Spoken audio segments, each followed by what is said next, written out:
Personajes es esta, sí, la primera. Bueno, ¿qué cosas son los personajes? Pues son todos aquellos seres que viven en el universo que se desarrolla el videojuego. Estos seres pueden ser, dependiendo de su filiación, pueden ser aliados, o sea, que forman parte de la misma ideología de nuestro personaje central. Pueden ser neutrales, es decir, no toman en cuenta nada del ambiente, simplemente son un elemento de alguna manera decorativo, y son enemigos que suelen ser los adversarios contra los cuales se enfrenta nuestro personaje principal. Cada personaje tiene un peso narrativo diferente, o sea, no todos los personajes son homogéneos, es lo que quiere decir. Todos, algunos tienen más importancia, otros tienen menos. Los personajes que a menudo tienen más peso narrativo son el protagonista, sus compañeros de viaje o los que lo van apoyando.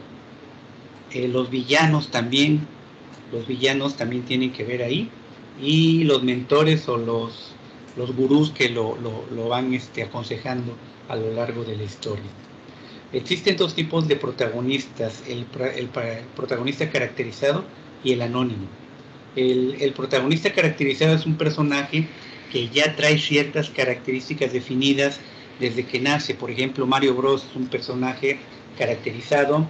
Por ejemplo, quiero acordarme de otro personaje. El Zelda, no, bueno, sí, Zelda también. Eh, ¿Cómo se llama el puercoespín? Se me olvidó su nombre. Bueno, ya saben Sonic. ustedes cuál. Sonic, exacto, gracias. Sonic. Sonic, sí, muy bien, gracias. Entonces, todos estos personajes ya traen características, ya no, sí le podemos agregar alguna pequeña personalización que yo como jugador le contribuya, pero en general ya trae sus características definidas, ¿no? También tenemos protagonistas anónimos que permiten que el jugador proyecte sus características y su personalidad en él. Ese es el caso, por ejemplo, de algunos personajes de la serie Final Fantasy. Dependiendo de dónde estemos queriendo jugar, pues podemos nosotros elegir cierto jugador que trae unas poquitas de características básicas, y las demás se las vamos nosotros eligiendo. Mortal Kombat también tiene una personalización muy grande, porque ustedes ahí eligen, incluso ustedes un perfil de un jugador, ustedes son un jugador y el otro compañero es otro jugador que está a un lado, y eligen una personalidad y con esa trabajan, ¿no? Ahí sí no pueden meterle características propias, pero en general son los dos tipos de personalidades que tenemos en los protagonistas, los caracterizados y los que nos permiten, tienen un cierto nivel de anonimalidad. ¿Qué quiere decir esto de cierto nivel de anonimalidad? Que bueno, pues significa que no tienen totalmente definidas sus características, y yo puedo completar aquellas partes que me permitan mejorarlo, ¿no? Todos los personajes diseñados, salvo los protagonistas anónimos, deben tener una profundidad. Cuando estamos hablando de un personaje ya definido, ya caracterizado, debe de ser un personaje complejo, un personaje completo, que tenga sus características buenas y malas, que tenga sus ventajas y sus desventajas. Si no lo hacemos así, tenemos el riesgo de generar un personaje que no sea creíble. Por eso es importante que nosotros definamos las características. Para evitar la creación de personajes sin profundidad, podemos utilizar alguna taxonomía compleja de personalidades. Hay tablas por ahí ya de algunos personajes que se pueden bajar, y uno puede ir tratando de armarlos de cierta manera y establecerle características propias. Pasa un poco como las tablas estas las hemos visto en juegos como FIFA, por ejemplo, donde ustedes bajan las características de ciertos jugadores, y ya traen que traen un porcentaje de velocidad, que traen un porcentaje de capacidad de dribbling, del tiro libre, tiene 15, 20 características que les permiten establecer porcentajes de cada uno de ellos, algo así. Son las tablas a las que se refiere aquí, ¿no? Las tablas de taxonomía de personalidad. La personalidad diseñada inicialmente será como la base de partida de la cual podremos decidir otras características y su evolución a lo largo de la vida. Bueno, aquí es donde ya empezamos a poner nuestro granito de arena, aunque tengamos un personaje ya caracterizado, de todas maneras siempre podemos contribuirle un poquito de nuestra parte para agregarle ciertas características como un poquito más de arrojo para hacer las cosas, un poquito más de velocidad, el manejo quizás del arma más con una mano que con otra, o el elegir un arma con una mano y otra arma diferente con otra mano, un escudo y una lanza, o una lanza y una espada, no lo sé. Cosas de ese tipo son las que ya sí nos permite personalizar, pero las características básicas generales no. ¿Sí? Cada escena en la que aparezca el personaje debe considerar la personalidad de esta. Bueno, en este caso, las escenas en las cuales se van a tener a los personajes deben de incluir elementos que nos permitan explotar sus características. Si no es así, pues vamos a tener un personaje medio anodino, que sería un personaje inocuo, que no influye en el juego o no influye en el medio, o un personaje fuera de lugar incluso, ¿no? Que de repente está en un lugar donde, como si fuera un elefante metido en una cristalería, ¿no? No puede moverse, no se siente cómodo en ese ambiente porque no va con su personalidad o con sus características. Entonces hay que tener cuidado con ello. Un personaje sin defectos es otra cosa que tenemos que buscar. Es un personaje poco creíble.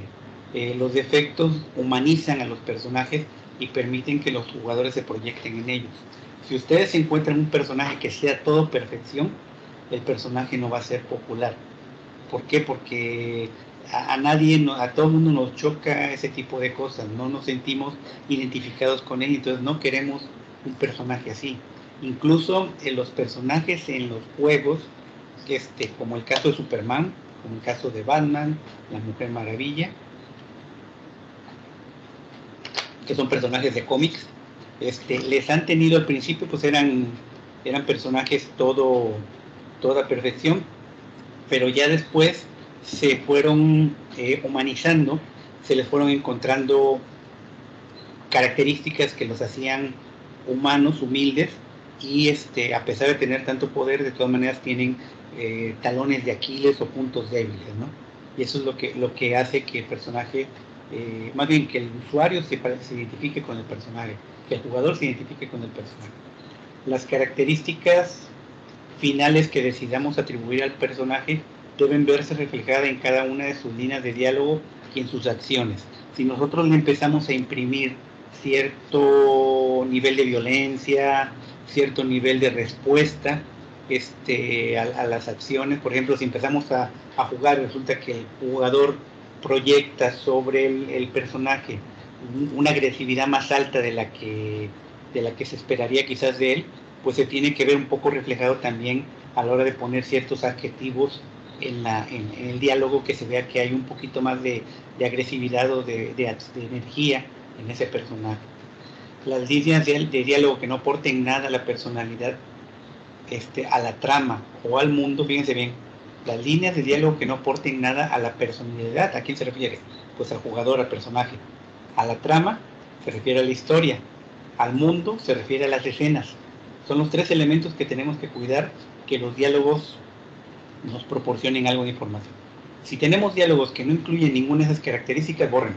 Eso no lo deben de tener.